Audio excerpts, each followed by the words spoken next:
Bonjour et bienvenue sur le podcast de la chaire franco-marocaine Marketing et Management de la Santé. Je suis Jiane Chahari, co-directrice de la chaire et chercheuse en sciences de gestion. Nous avons le plaisir d'accueillir aujourd'hui une chercheuse expert en RH, docteur en sciences de gestion.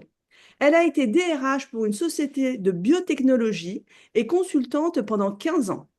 Elle est aujourd'hui professeure de droit des affaires et management des ressources humaines auprès de TBS Éducation.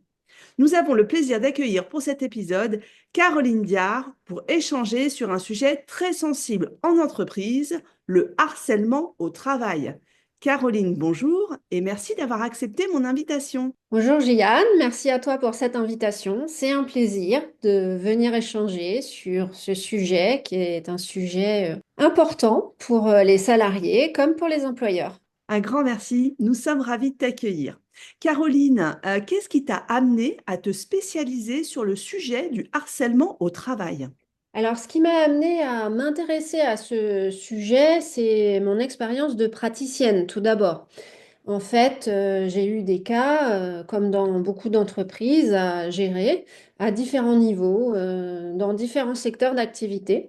Donc, en tant que praticienne, j'ai dû prendre à bras le corps ces sujets-là et avoir une approche globale assez distante de ce thème du harcèlement dans la mesure où je n'étais pas personnellement impliquée, mais je devais protéger les collaborateurs de l'entreprise et parfois sanctionner le cas échéant. Ensuite, je me suis intéressée à ce sujet, notamment sous l'angle juridique, avec l'évolution jurisprudentielle, ce qui m'a permis en fait de contribuer à un certain nombre de tables rondes et de tribunes de vulgarisation. Pour éclairer nos auditeurs sur le concept de harcèlement au travail, est-ce que tu peux nous donner une définition et nous partager aussi les formes les plus courantes? Alors effectivement, je pense qu'il est bien de définir le sujet parce que derrière le terme de harcèlement, on a deux catégories en fait qui se cachent. On a d'abord le harcèlement moral qui est souvent celui auquel on va penser en premier lieu sur le lieu de travail. Et ce harcèlement moral, en fait, il est codifié dans le Code du travail à l'article L 1152.1 et ça correspond, pour que nos auditeurs comprennent bien, à des agissements répétés qui vont avoir pour objet et pour effet une dégradation des conditions de travail qui vont être susceptibles de porter atteinte aux droits et à la dignité d'une personne, d'altérer sa santé physique ou mentale et de compromettre éventuellement son avenir professionnel. Donc on voit bien que dans cette définition, on a la notion d'agissement répété, de dégradation des conditions de travail et d'altération de la santé physique et mentale. Donc on a derrière cette problématique de harcèlement une problématique de santé-sécurité au travail, on y reviendra après. Deuxième catégorie de harcèlement, le harcèlement sexuel. Alors, c'est pas toujours celui auquel on pense sur le lieu de travail. On évoque souvent le harcèlement sexuel, par exemple le harcèlement de rue hein, qui a été médiatisé.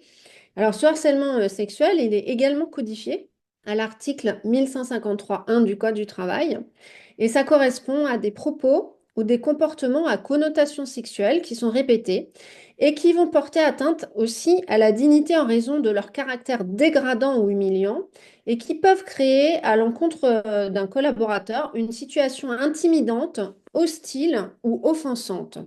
Dans l'entreprise, pour tout dire, les deux formes de harcèlement vont coexister. On aura, en tant que DRH, à gérer des dossiers, malheureusement, sur les deux catégories. Alors, c'est un sujet qui n'est pas récent hein, dans les entreprises. Et on voit que le législateur s'en est emparé, en fait, dès 1992, puisque le harcèlement sexuel a été introduit à ce moment-là dans le Code du travail et dans le Code pénal. On a ensuite une loi en 2001, c'est la loi relative à l'égalité professionnelle entre les femmes et les hommes, qui a fait du harcèlement moral dans l'entreprise un délit. Ensuite, en 2002, on élargit la définition du harcèlement sexuel et on introduit la notion de harcèlement moral dans le Code du travail. Donc là, on voit une date très importante en 2002. et en 2014, une loi pour l'égalité réelle entre les femmes et les hommes qui précise la définition de harcèlement. Alors, il y a eu un tournant en fait dans les entreprises et moi, je m'en souviens très bien. C'est au moment où l'ouvrage de Marie-France Irigoyen est sorti en fait, et ça a un peu éveillé les consciences et éveillé les esprits sur un sujet auquel on était en fait à ce moment-là très peu acculturés, très peu formés. Et on voit effectivement que le législateur s'empare du sujet en 2001 et 2002, vraiment, et ça correspond en fait à cette bascule-là. Ok, c'est très clair. Merci Caroline pour d'avoir posé tout d'abord la définition du concept. Au regard de cette définition, on peut s'interroger sur comment on peut distinguer un conflit professionnel d'une situation de harcèlement. Qu'est-ce que tu peux nous dire? Alors, tu mets le doigt sur quelque chose de très important. Tu le sais, en sciences de gestion, on évoque souvent la notion de perception et d'attitude. Et effectivement, c'est une question de perception et d'attitude. Et ça sera toujours très difficile d'évaluer finalement si on est dans une situation de harcèlement ou pas. Alors, pour rassurer nos auditeurs, l'employeur n'est pas seul face à ça. L'employeur est accompagné des représentants du personnel, notamment du CSE. Il peut faire aussi appel à un médiateur, un avocat spécialisé. Et la qualification de harcèlement, finalement, ne sera effectuée que par un juge. Donc, si on va au contentieux, on aura finalement un arbitrage qui sera un arbitrage juridique sur la notion de harcèlement. Alors tu vas me dire, oui, mais heureusement, tout le monde ne va pas au contentieux dans les entreprises et à un moment donné, l'employeur va devoir trancher. Et trancher, ça peut être envisager une sanction à l'égard d'un collaborateur qui potentiellement, je dis bien toujours potentiellement, aurait été harceleur.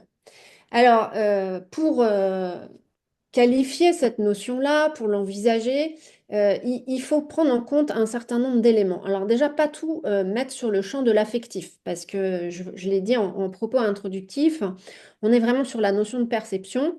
Est-ce que un individu va percevoir comme du harcèlement, un autre va le considérer comme un lien normal dans la relation d'emploi. Alors pour recadrer, dans le cadre d'un contrat de travail, il y a un lien de subordination.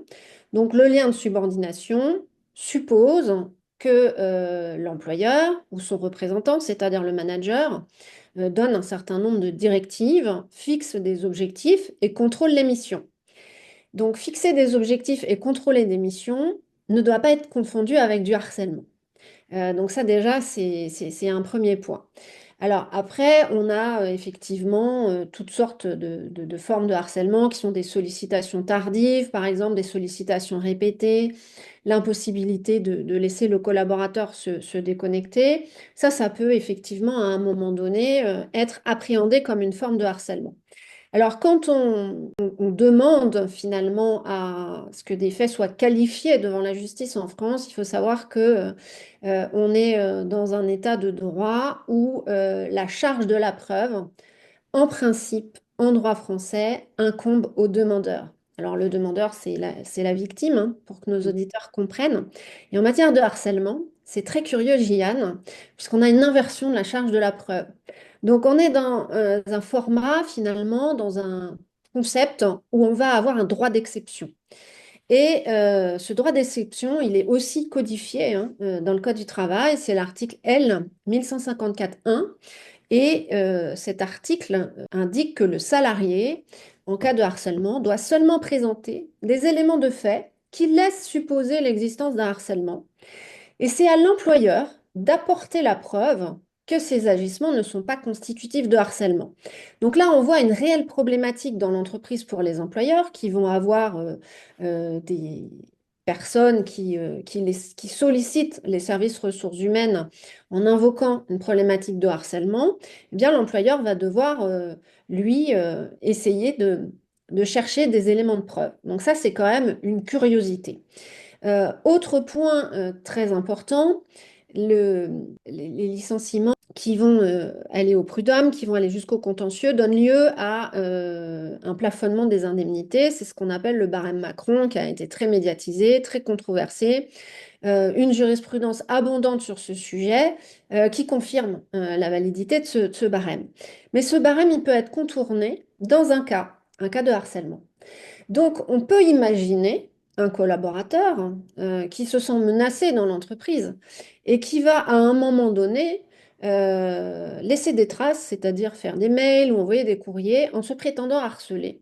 Et entre guillemets, ça lui permettra d'ouvrir le parapluie devant la juridiction prud'homale en disant, moi j'ai été harcelé, donc je prétends à des indemnités qui sont hors barème. Mhm. Voilà. Donc ça, c'est quand même vraiment important pour relier à ce sujet. Alors, évidemment, les harceleurs sont sanctionnés, Jeanne, hein, alors, il y a deux niveaux de sanctions. On est RH et on doit trancher, donc on peut sanctionner de façon disciplinaire le salarié. Alors, pour que nos auditeurs comprennent, dans une entreprise, une sanction disciplinaire, ça va de l'avertissement à un licenciement. Donc ça peut être quand même assez lourd de conséquences hein, pour un collaborateur qui serait sanctionné au motif du harcèlement. Alors là, c'est un premier degré, c'est-à-dire qu'on est on est dans l'entre-soi, on reste entre collaborateurs et employeurs dans le cadre du contrat de travail. Ça peut aller beaucoup plus loin. Ça peut aller jusqu'à des sanctions pénales, hein, donc s'il y a une plainte, si le collaborateur harcelé va déposer une plainte, le code pénal prévoit 2 ans d'emprisonnement et 30 000 € d'amende. Donc ça fait un peu peur à nos auditeurs, j'imagine, mais les chiffres ne sont pas, à mon sens, convaincants parce que toutes les études qui sont faites en la matière vont révéler qu'on a beaucoup de harceleurs ou de perceptions de harcèlement, à la fois sexuel et moral, hein, puisque les répondants évaluent toujours leur perception, mais en réalité, les sanctions peinent à arriver. Alors, on a vu quand même un petit mouvement avec le mouvement MeToo, hein, qui fait bouger les lignes réellement, et grâce notamment à la médiatisation du mouvement.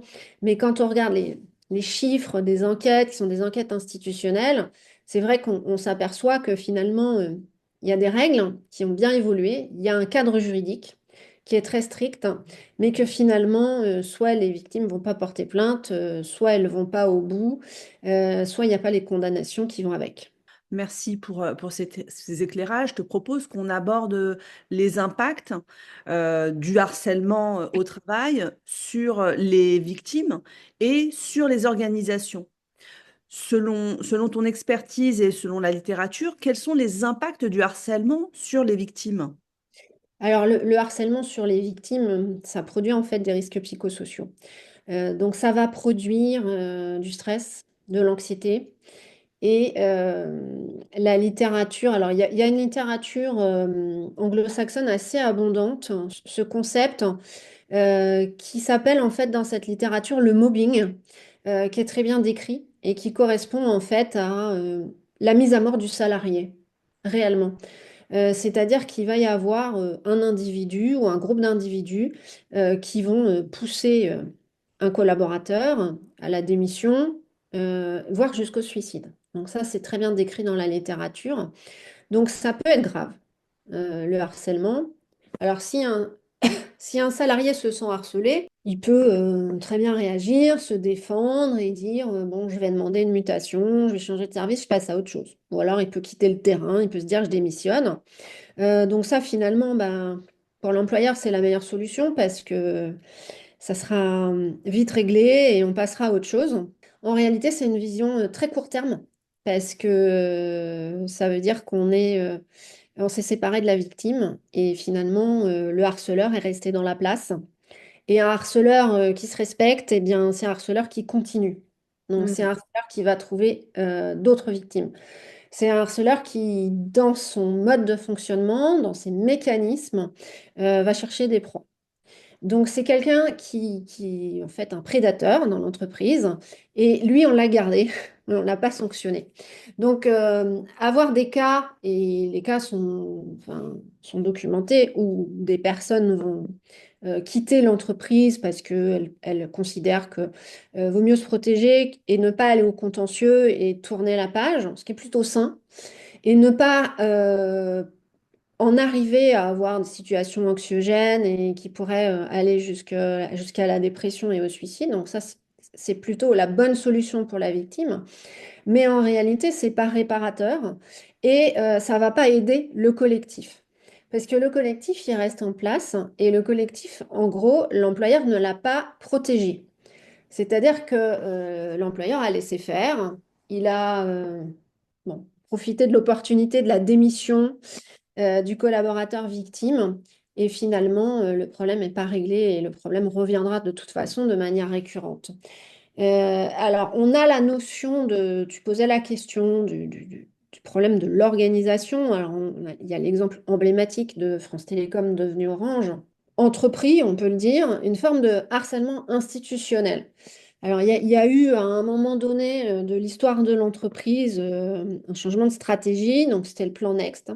Et le changement de stratégie s'est accompagné d'une pression pour les salariés qui a été telle que plusieurs dizaines de salariés ont mis fin à leur jour. Donc évidemment, ça a été un procès emblématique où on a à la fois une condamnation des dirigeants en tant que personnes physiques, mais de l'employeur, donc l'entreprise en tant que personne morale, donc ce qui est assez rare, ce qui bon, fera probablement jurisprudence. Alors ce qui est intéressant dans cette jurisprudence-là, dans cette situation, c'est que l'inspection du travail a vraiment porté le dossier à bout de bras et a bon, contribué à ce qu'on ait un jugement en réalité. Donc ça, c'est intéressant aussi de dire qu'il y a des parties prenantes à l'extérieur qui peuvent aider les salariés. Alors en interne, il y a le CSE. C'est parfois pas toujours évident d'aller discuter avec un collègue du CSE, surtout dans les petites structures. Donc on peut tout à fait aller parler à la médecine du travail, expliquer ce qui se passe. Il y a des services de psychologues du travail qui sont formés pour ça, qui ont l'habitude. Donc, il ne faut pas hésiter à mobiliser leurs compétences là-dessus. Et puis, ben, effectivement, on a toujours le recours à l'inspection du travail si effectivement il y a un phénomène institutionnel et grave dans l'entreprise. Dans ce que tu décris, on constate que les conséquences, elles sont dramatiques déjà pour le salarié victime, puisque il y a des cas extrêmement graves qui peuvent Alors, aller. oui, oui, c'est épouvantable, Gianne, hein. Si quelqu'un met fin à ses jours, bon, c'est vraiment dommageable. Il y a des familles autour, il y a des collègues aussi. Et il faut continuer ensuite à exister en tant que structure, en tant que groupe. Donc, il y a une forme de syndrome du survivant aussi, c'est-à-dire qu'à un moment donné, de la France Télécom, hein, on a eu quand même de nombreux suicides à déplorer. Et du coup, il y avait une sorte aussi d'anxiété par rapport à la disparition des collègues, qui se rajoutait à l'anxiété liée au harcèlement. Une sorte de double peine hein, pour l'entreprise qui est non seulement, alors si on ne parle pas que des cas extrêmes, mais qui non seulement va perdre un collaborateur qui démissionne, elle va garder le collaborateur agresseur et devoir, entre guillemets, je ne sais pas si c'est ça le bon terme, mais composer pour continuer de produire et de se développer comme toute autre entreprise. Oui, alors c'est très délicat parce que bon, bah, quand on est dans un service RH, enfin, quand on est employeur et on a des salariés qui sont harcelés et qui partent et que l'agresseur est toujours en poste, on sait que potentiellement on prend un risque. Mhm. Après, c'est aussi un manque de courage managérial. Ouais. Et à un moment donné, ça veut dire que quelque part, il y a des facteurs d'acceptation de la situation. Pourquoi on accepte qu'un agresseur reste en poste et pourquoi on a laissé faire et pourquoi on a laissé partir aussi les personnes. Alors, dans un monde idéal, quand il y a une situation de harcèlement, enfin, il y a une sorte de process en fait à suivre, hein. C'est-à-dire qu'il faut prendre en charge la victime, il faut l'écouter, il faut aussi, il faut la croire. Et ensuite, il faut investiguer et s'accompagner des outils qui sont disponibles, c'est-à-dire l'enquête CSE, par exemple, la médiation, sont des éléments qui permettent à l'employeur d'assumer ses responsabilités. Il faut savoir que l'employeur a des obligations en matière de santé et sécurité au travail. Hein, c'est l'article L 41 21 du Code du travail. Un employeur qui ne protège pas ses salariés, c'est un employeur qui est en faute. Ce qui a été le cas dans l'affaire France Télécom. Auprès de nos auditeurs, on a sûrement des DRH. Euh, comment on peut détecter quels sont ces signaux d'alerte qui doivent pousser l'entreprise à mettre en œuvre des actions? Alors, les signaux, c'est des signaux faibles en fait. On a des salariés, par exemple, qui, à un moment donné, vont changer leurs horaires de travail, qui vont être malades, c'est-à-dire absents, en congé maladie, qui vont prendre du poids, qui vont perdre du poids, qui auront un air un petit peu détaché, distrait pendant les réunions. Alors ça, c'est des signaux faibles que les managers connaissent bien, dans la mesure où bah, ce sont des signaux de mal-être, mais de mal-être en général. Alors c'est toujours très difficile pour un manager de faire l'indistinction entre un mal-être qui est lié au travail, ou un mal-être qui va être lié à un deuil dans la famille, un déménagement, un divorce, etc. Donc c'est aussi au manager de s'inquiéter de son collaborateur. Alors si c'est le manager qui est le harceleur, c'est compliqué. Alors dans le code du travail, c'est l'employeur qui est responsable de la santé et de la sécurité des salariés, mais c'est aussi le salarié lui-même, hein, donc qui doit aller alerter, et les collègues. Donc ça, il ne faut pas hésiter, faire passer le message euh, par des moyens d'information divers, hein, que les collègues qui constatent quelque chose peuvent alerter. Alors, les lanceurs d'alerte sont protégés, hein, par la loi, c'est-à-dire on ne pourra pas, on va dire, licencier un témoin au prétexte qu'il aurait signalé un fait de harcèlement. Au regard de tes propos, c'est que finalement, c'est toute une organisation qui est sensibilisée au sujet et qui peut agir. En fait, je partage ton point de vue là-dessus. Je pense qu'il faut, hein, tout le monde est acteur. Et finalement, si une situation de harcèlement se produit, tout le monde est concerné. Et si les choses tournent mal, tout le monde va être bouleversé, impliqué.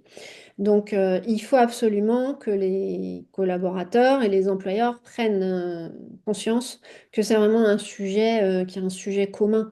C'est pas le sujet du RH ou c'est pas le sujet du patron ou c'est pas le sujet de l'ouvrier en fait, hein. C'est l'affaire de tous le harcèlement. Et dès qu'on voit des choses qui sont un peu ambiguës, je crois qu'il faut pas hésiter à en parler et à le signaler. Ok, je te remercie, Caroline. Et alors, si on prend le prisme de la prévention, comment les entreprises peuvent prévenir ces situations de harcèlement au travail? Alors, la prévention, elle peut se faire à différents niveaux. Alors, il y a un premier niveau qui est un niveau, on va dire, d'information avec des affiches. On peut faire des affiches qui sont des affiches explicites, hein. Stop au harcèlement, donc stop au harcèlement moral ou stop au harcèlement sexuel. Peut-être avoir le nom d'un contact donc, à qui on peut faire confiance et à qui on peut signaler les choses, mais essayer d'attirer l'attention là-dessus. Alors, le harcèlement, c'est aussi un sujet qui est un sujet au CSE. Donc, il faut absolument que tous les cas soient remontés et soient traités correctement par le CSE. C'est-à-dire qu'il y a une enquête interne, hein, quand ça le nécessite. Donc, ça, c'est deux niveaux, hein, un niveau d'information vraiment simple, affichage. Ça peut être aussi au CSE. Alors, il faut savoir que ces problématiques de harcèlement, elles sont mentionnées aussi dans le règlement intérieur, mais Bon, je suppose que tu n'as pas lu ton règlement intérieur. Les collaborateurs ne lisent pas le règlement intérieur, qui est affiché pourtant. Donc, on se donne beaucoup de mal à le mettre à jour, à l'afficher. Ça veut dire que ça suffit pas, en fait. Ça veut dire que cette ligne d'information, elle suffit pas. Donc, on peut très bien envisager, quand on est service RH, organiser des temps de parole et des temps d'information sur ce thème-là, parce que c'est un thème qui peut intéresser tout le monde. Et même s'il n'y a pas de problème de harcèlement dans l'entreprise. Donc ça, c'est un premier point. L'information, après, je pense qu'il faut absolument formaliser les choses, c'est-à-dire mettre en place des process. Avec qui fait quoi et à quel moment. Donc c'est à partir du moment où il y a un cas qui est signalé, qu'est-ce qu'on fait, qu'est-ce qu'on déclenche en fait. Que tout le monde soit un peu au courant de ce qui va se passer après et de ce qu'on risque aussi. C'est-à-dire que quand on est harceleur, on peut aussi se dire que ah oui, si j'abuse un peu, ben finalement, je peux être licenciée ou on peut porter plainte contre moi. Et je pense que les harceleurs n'en ont pas toujours conscience. Tu as beaucoup parlé de la place des RH et des managers. Quel est leur rôle dans la gestion de cette situation, si on est pragmatique? Alors, en fait, c'est eux qui sont au cœur du sujet parce que c'est eux qui doivent normalement traiter le problème. C'est-à-dire que le manager est responsable, au même titre que le DRH, d'une situation de harcèlement en réalité. Donc, il doit la faire cesser. Voilà. Ça, c'est la responsabilité du manager et de l'employeur ou de son représentant. Donc, il faut absolument, si on identifie une situation, il faut la faire cesser. Alors, la faire cesser, ça peut parfois être quelque chose de l'ordre du dialogue et de l'écoute, hein. On peut mettre les gens autour d'une table et dire, voilà, qu'est-ce qui se passe? Et bon, je l'ai vécu, hein. On met les gens face à face et puis finalement, on s'aperçoit que on s'est mal parlé, mais on ne s'est pas compris. On a été un peu trop loin, c'était grossier. On a crié pendant une réunion, mais c'était aussi une question de perception, de contexte, etc. Et finalement, ça va en rester là. Mais dans d'autres situations, ça n'en reste pas là. Donc, on va aller jusqu'à la sanction pour le collaborateur. Donc, il y a des collaborateurs qui peuvent être licenciés pour faute grave. La faute grave étant l'impossibilité de maintenir le salarié dans l'entreprise. Alors, tu imagines bien, Jeanne, qu'en cas de harcèlement sexuel, on va Mhm. s'orienter sur la faute grave. Et après, le problème sera le problème de la preuve que j'ai évoquée, parce que le collaborateur peut aussi contester son licenciement. Ouais, donc c'est véritablement, enfin, complexe à gérer avec beaucoup d'émotions et de ressentis sur la perception du harcèlement. Oui, c'est très complexe et puis ça dépend de beaucoup de choses en fait, hein. Ça dépend des individus eux-mêmes, donc de leur éducation. Si c'est un homme, si c'est une femme, ça dépend aussi de la classe d'âge. Il y a des perceptions qui ne sont pas les mêmes pour des jeunes diplômés que des personnes un peu plus seniors dans l'entreprise. Donc c'est vraiment une affaire de ressenti et c'est aussi une affaire individuelle. Et c'est très culturel en réalité la perception qu'on a du harcèlement. Il y a des collaborateurs qui en fait acceptent que leur manager hausse le ton en permanence parce que c'est leur mode de fonctionnement et ça leur paraît pas méchant. Et culturellement, ils se sont co-développés ensemble comme ça. Et puis, il y en a d'autres, il rejoignent l'entreprise et le manager qui crie un peu fort, ben, ça les gêne et ils le perçoivent comme du harcèlement. Donc, c'est très délicat. Le problème de l'hybridation du travail, je trouve, a fait un effet de loupe là-dessus, avec les problématiques d'hyperconnectivité des collaborateurs. Les collaborateurs, quand on leur dit, mais pourquoi vous répondez à des mails tardifs puisque vous vous plaignez d'être sollicité tardivement? Alors, ils évoquent souvent des injonctions à répondre et certains le perçoivent comme du harcèlement. Dans les personnes que je rencontre sur mes travaux sur l'hybridation et le télétravail, il y a des individus qui, en fait, signalent des sollicitations qui sont perçues comme intrusives en réalité. Et si on interroge le manager, il dit, bah oui, moi j'ai envoyé une demande à 19h30, 20h, mais j'attendais pas de réponse. Et en réalité, je pense que dans ce genre de cas, on est à la limite du harcèlement. Ça peut être perçu comme tel, donc ça peut stresser, ça peut provoquer des risques psychosociaux, ça peut même provoquer la démission. Et je crois que le plus sain, finalement, ce serait d'en discuter et de formaliser les choses, de dire, bon voilà, on ne se contacte pas en dehors des horaires de travail, on programme des mails pour le lendemain, ce qui permet en fait de ne pas mettre une pression qui pourrait être mal perçue sur un collaborateur. Et il y a beaucoup de ça en ce moment dans les entreprises. C'est une belle... Merci pour la transition sur le télétravail, parce qu'effectivement, on peut émettre l'hypothèse que de nouveaux risques ont émergé. Tu as publié plusieurs études sur le sujet. Quel est ton regard sur les nouveaux risques liés au télétravail? Est-ce que ceci a été augmenté, modifié? Est-ce que tu as vu de nouveaux risques? Alors en fait, effectivement, si on analyse la situation avant 2020 et après 2020, on n'est plus du tout sur les mêmes avantages inconvénients du télétravail. Et en fait, avec la grosse loupe qu'on a eue pendant le confinement, hein, puisqu'on était tous en télétravail, c'est du télétravail contraint, c'était du télétravail dégradé. Et il y a des choses qui sont apparues à ce moment-là qu'on n'avait pas observées avant.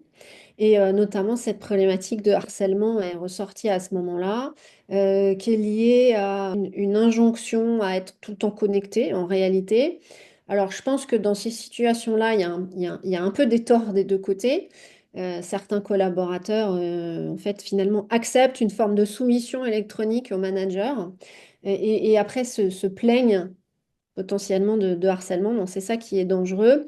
Alors, le télétravail, il a provoqué aussi, avec cette hyperconnectivité, des situations de stress, d'anxiété.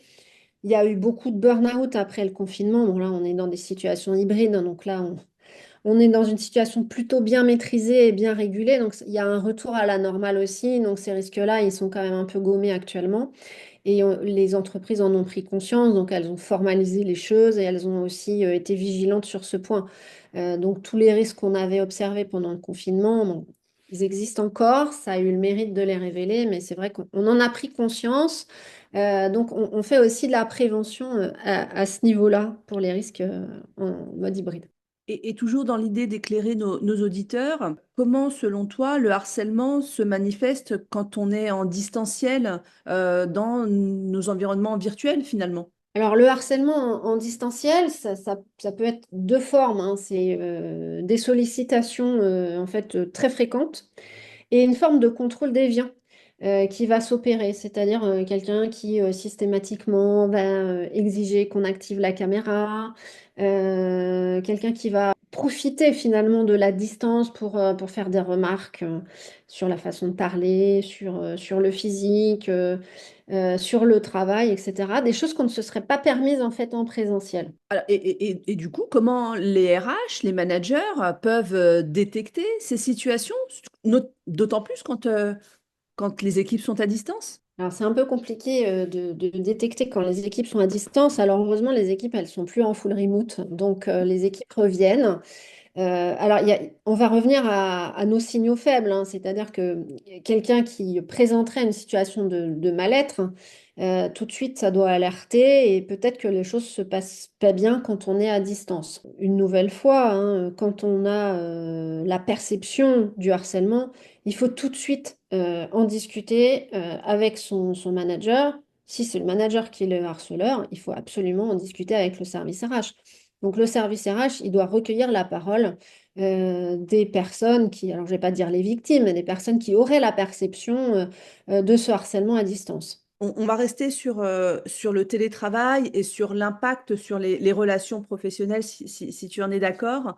Comment, selon toi, le télétravail, il influence la relation managériale? Alors le télétravail, il a modifié la relation managériale autour de plusieurs dimensions. La notion d'autonomie, de confiance et de délégation et la notion de contrôle. Alors si on schématise la relation managériale autour de ces trois axes, finalement on voit que les curseurs peuvent bouger dans un sens ou dans un autre. Alors avant qu'on soit confiné, l'autonomie, c'était un prérequis pour être éligible au télétravail, hein. Le télétravail n'était pas généralisé. Et les entreprises qui avaient mis en place le télétravail, bien souvent, c'était un jour par semaine. Et quand on interrogeait les managers ou les employeurs, la réponse était les collaborateurs qui bénéficient du télétravail sont des personnes autonomes. Donc, cette dimension d'autonomie, elle a été vraiment revendiquée par les managers avant le confinement. Le confinement a montré que des personnes qu'on avait supposées peu autonomes ou considérées comme peu autonomes en raison des missions telles que décrites dans les fiches de poste ou en fonction des métiers, bah, finalement, elles ont réussi à être autonomes pendant le confinement. C'est plus une exigence revendiquée de la part des managers, cette notion d'autonomie. Et les managers ont compris aussi qu'un collaborateur pouvait évoluer dans ce sens-là grâce justement à la relation managériale. Alors, la confiance et la délégation, c'est pas évident parce que quand on est à distance, il faut organiser un reporting qui est un reporting différent. Donc, on est plus sur une obligation de résultat que sur une obligation de moyens.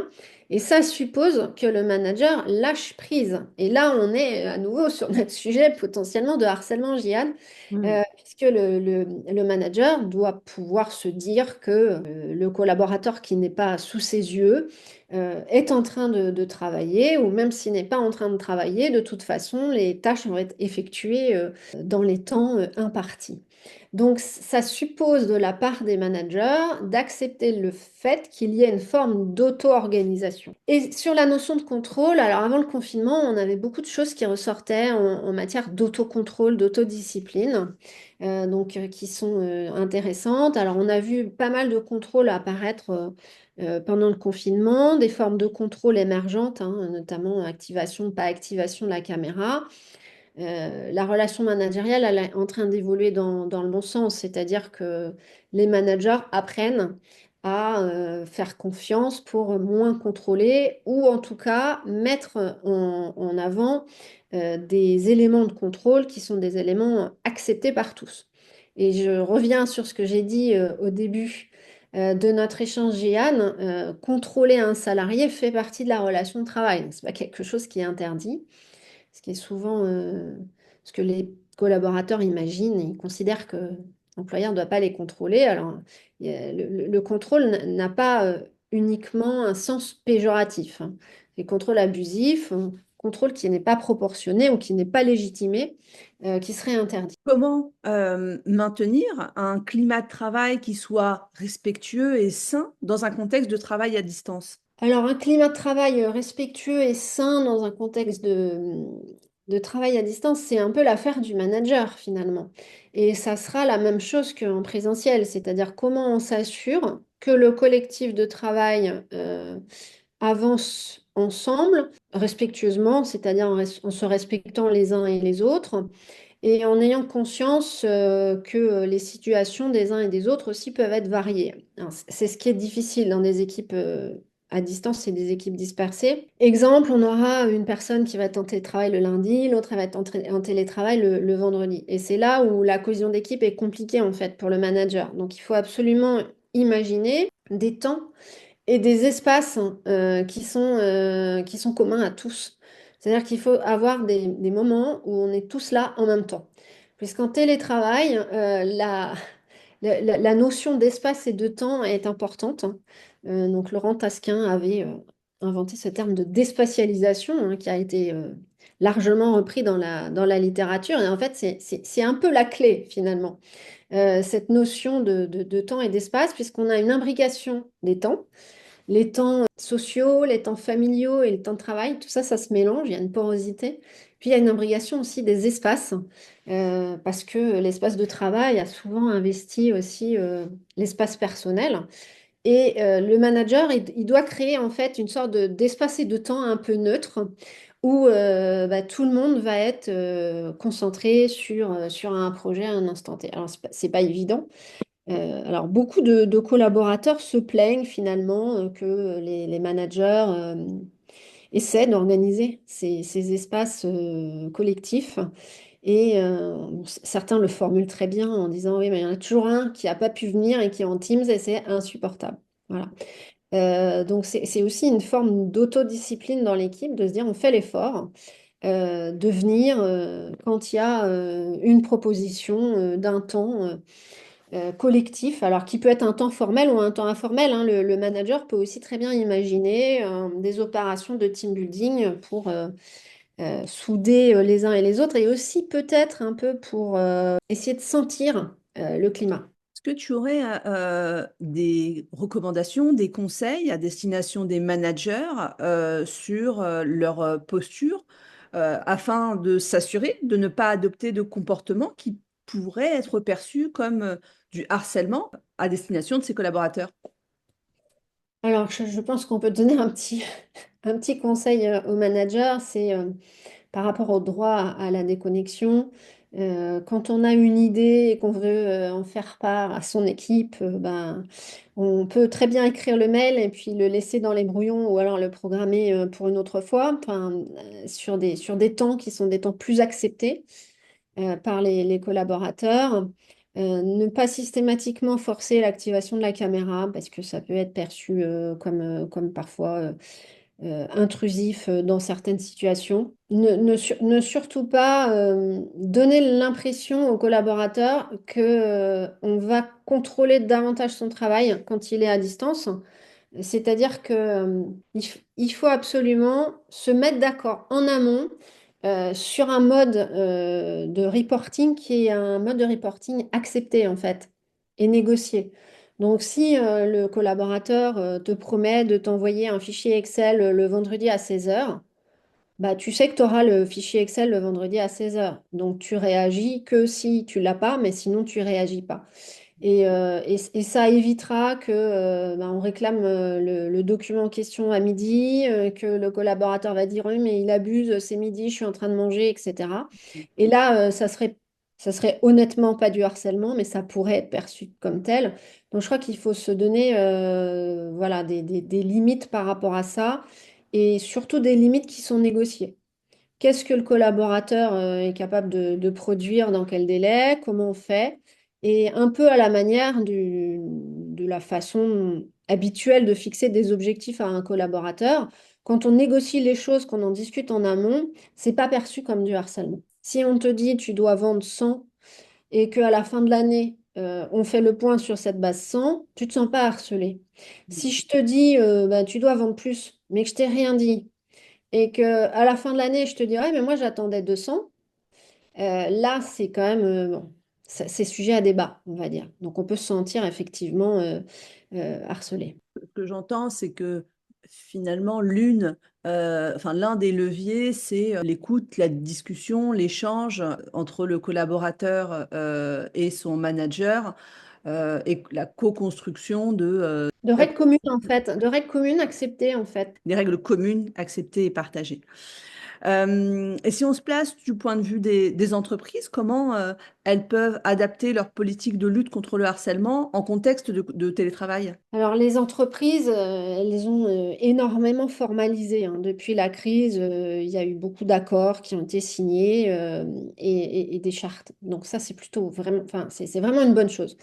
Alors je l'ai écrit avant qu'on soit confiné, hein. J'avais fait un travail académique sur des accords d'entreprise et j'avais milité vraiment pour que qu'on mette en place ces accords parce que justement, c'est un moyen de limiter tous les risques de télétravail. Quand on formalise les choses, si on dit que, par exemple, personne n'est en télétravail le mercredi, c'est une règle qui est négociée, c'est une règle qui est acceptée. Quelqu'un à qui on refuse le télétravail le mercredi ne pourra pas dire qu'il est harcelé ou qu'il est le mouton noir ou le bouc émissaire du manager.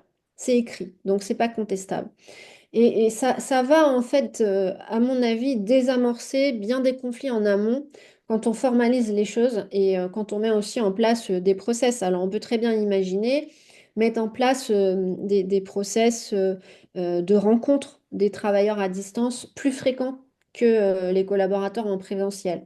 Alors ça peut être formel ou informel, mais essayer de voir si tout va bien et faire le point. Parce que, encore une fois, les signaux faibles, quand on est à distance, on va pas les voir. Quelqu'un qui maigrit, qui grossit, qui se laisse aller, qui est pâle, qui a l'air fatigué, à distance, c'est difficile de le voir. Alors qu'en présentiel, on le voit. Donc ça veut dire que le service RH, il doit être très vigilant à bien faire passer le message au manager que s'il y a des signaux faibles, tout de suite on réagit. et que les signaux faibles, il faut y faire davantage attention les jours où les collaborateurs vont être là en présentiel. Ça, c'est pas évident parce qu'on a du coup parfois la fenêtre de tir, elle est quand même assez courte. Et quels conseils tu donnerais aux salariés qui nous écoutent pour se protéger du harcèlement? Se protéger du harcèlement, c'est pas évident parce que parfois le harcèlement, c'est sournois, c'est insidieux, on le voit pas venir. Parfois, on se méfie pas des harceleurs et justement parce qu'on fait confiance. On parlait tout à l'heure de confiance. Parce qu'on fait confiance, on va rendre service, on va vouloir faire plaisir. Il y a une espèce de soumission aussi à l'autorité parfois. Et puis, le syndrome du bon élève, c'est-à-dire que le collaborateur, il dit oui, mais moi je suis à distance, alors je vais quand même montrer que je fais bien les choses. Et on peut vite tomber dans ce piège-là. Donc, à mon avis, il faut vraiment avoir une autodiscipline et se dire que quand on était en présentiel, bah, le matin, avant 9 heures, on n'était pas concentré sur le travail et après 18 heures, on ne l'était pas non plus, qu'on prenait aussi une pause déjeuner avec les collègues, qu'on allait à la machine à café. Pour ceux qui fument, il y avait la pause cigarette et que ces moments de coupure, il faut absolument se discipliner à les avoir pour éviter de déjà rester sur une chaise toute la journée et être dans une situation finalement de mal-être et de stress où on va tout percevoir comme négatif. Et la moindre, finalement, le moindre incident avec le manager pourrait être montré en épingle. En clair, prenez vos pauses et des vraies pauses pour pouvoir faire une coupure et rester objectif sur votre vie au Restez travail, quoi. objectif sur ce qu'on vous demande de faire et sur les délais qu'on vous demande de faire. Est-ce que Ouais. c'est réellement urgent ou pas urgent? Parce que la problématique actuelle, c'est que finalement, tout est dans l'instantané, tout est urgent, et l'urgence va créer du stress, de l'anxiété, et ça peut aussi produire la sensation de harcèlement hein, pour celui qui reçoit ces injonctions urgentes. Donc à un moment donné, je crois qu'il faut faire la part des choses entre les urgences et les non-urgences. Ouais, Et ça s'appelle la gestion des priorités. Alors, la gestion des priorités, c'est quelque chose dont on parle tout le temps en management.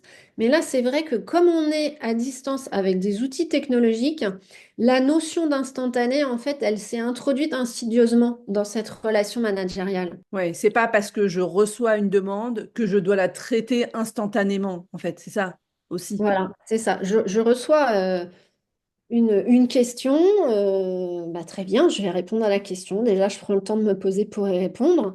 Et puis, je peux répondre demain aussi, hein, c'est pas urgent. Alors, oui, bien sûr, parfois, il y a des urgences. Hein. Bien Euh, sûr. bon, il peut y avoir bon, des cas. Alors, c'était valable en présentiel. Hein. Moi, j'ai connu des situations d'urgence quand j'étais praticienne parce que on était dans des problématiques de fusion-acquisition, etc. Et puis les délais pour donner des documents juridiques sont assez courts. Donc oui, on travaille un peu sous pression, en urgence, enfin dans tous les métiers, on connaît ça.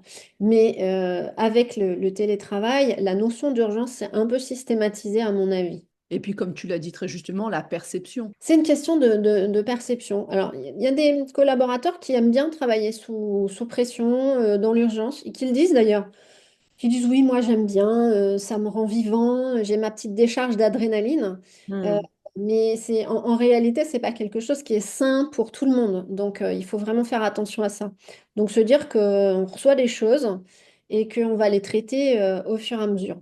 Il faut toujours imaginer comment ça se serait passé si on n'avait pas le mail. On aurait eu un coup de fil, on aurait eu un courrier. On aurait eu un collègue qui tape à la porte du bureau et qui vient poser la question. Comment ça serait passé? Donc il faut remettre les choses aussi à leur place. Le fait qu'on puisse répondre en 2 secondes et qu'on ait aussi accès à de l'information très rapidement, ça crée une demande finalement qui parfois, de la part de certains, alors c'est pas toujours que les managers, hein, ça peut être les collègues aussi. Hein. Hmm. Il y a une espèce de demande instantanée, on a l'impression qu'on clique sur un bouton et on va avoir la réponse. Voilà. Hmm. Le collaborateur n'est pas ChatGPT, donc on ne clique pas et on n'attend pas la réponse. Ralentir, oui. se, Voilà. ra- se rappeler notre humanité. Et j'aime bien, Exactement. Oui, ouais, ça c'est bien résumé, Jeanne. Oui, c'est exactement ça. mais j'aime beaucoup le collaborateur n'est pas ChatGPT. Parce qu'effectivement, je me demande si on n'aura pas à un moment un effet ChatGPT de cet instant. Enfin, c'est même plus de l'instantanéité, c'est quelques secondes. C'est quelques secondes, c'est assez impressionnant, mais nous ne sommes pas une intelligence artificielle, ou du moins pas encore. Donc il faut aussi remettre les choses en perspective et finalement, c'est quoi une urgence? Bon, Ouais. il y a effectivement parfois des urgences pour la pérennité de l'entreprise, mais il y a les urgences vitales, on en a quand même rarement dans une entreprise, hein.